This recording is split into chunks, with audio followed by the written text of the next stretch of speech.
Chasing under lights proved to be India's Achilles heel once again, as they fell short by 110 runs in the third and the final ODI, resulting in a 2-0 series defeat.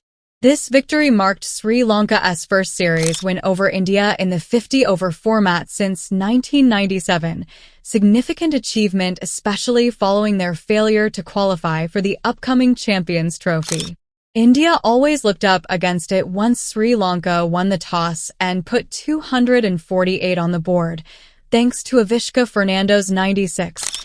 The visitors had failed to chase targets of 231 and 241 in the first two ODIs respectively, so chasing the highest target they had been set all series, and on a pitch that was as dry and abrasive, was always going to test them. There was yet another blazing start from Rohit Sharma, but Virat Kohli endured another low score in what was his worst ever performance in a bilateral series against Sri Lanka.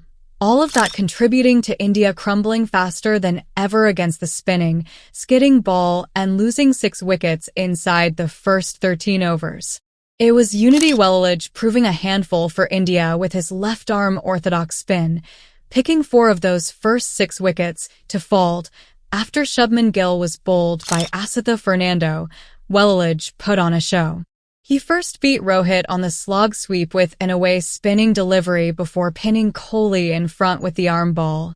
He then added 2 wickets in his next over, bowling Aksa Patel and trapping Shreyas Iyer LBW.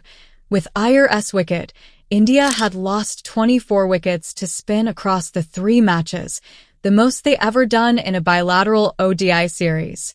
They ended the series with 27 wickets to spin, the most by any team in a bilateral ODI series, maximum 3 matches. Reeling at 92 out of 6, India still had Shivam Dube and Riyan Parag at the crease, the latter having been handed an ODI debut to strengthen the middle order at the cost of a pacer, Arshdeep Singh. While Parag picked 3 wickets, the plan to include him didn't quite work while batting, with the debutant bowled by Jeffrey van der Say after completely misjudging a leg break. The other change India made was bringing in left-handed Rishabh Pant for KL Rahul, but as the final result would suggest, it hardly made a difference. Wellalage, who was among the runs in the first 2 ODIs, picked his 5th wicket in the form of Kuldeep Yadav and heaped a huge loss on India, who were bowled out for 138 in only 26.1 overs. Like the first couple of ODIs, as many as 9 wickets were lost to spin. Wellalage, meanwhile, became the first spinner to pick a 5-wicket haul against India on more than one occasion. Earlier, openers Pathum Nissan Ka and Fernando got Sri Lanka off to a solid start with an 89-run stand. As is his wont, Nissan Ka was the early aggressor, hitting 4 boundaries in the first couple of overs bowled by Mohammad Siraj, who incidentally was India's lone front-line pacer in this game. It was Aksa who sent back Nissanka with a top-edged slog sweep and broke the opening stand in the 20th over.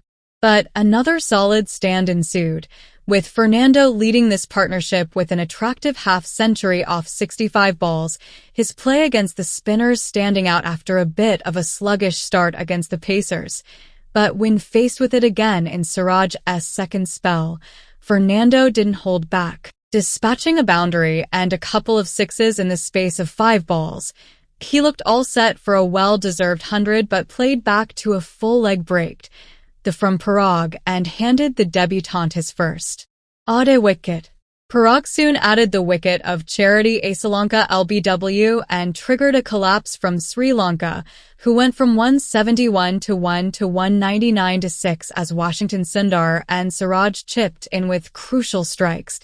Parag finished with 3 wickets, his third victim being Wellalage bowled, and helped India dominate the latter half of the middle overs. But like the first 2 ODIs, Sri Lanka found to step up in the final overs, the hero this time being Kusal Mendes.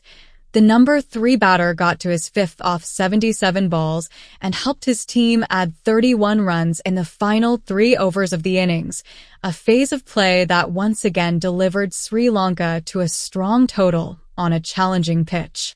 The total proved more than handy in the end, giving Sri Lanka a memorable series win and back-to-back ODI wins over India for the first time since August 2010.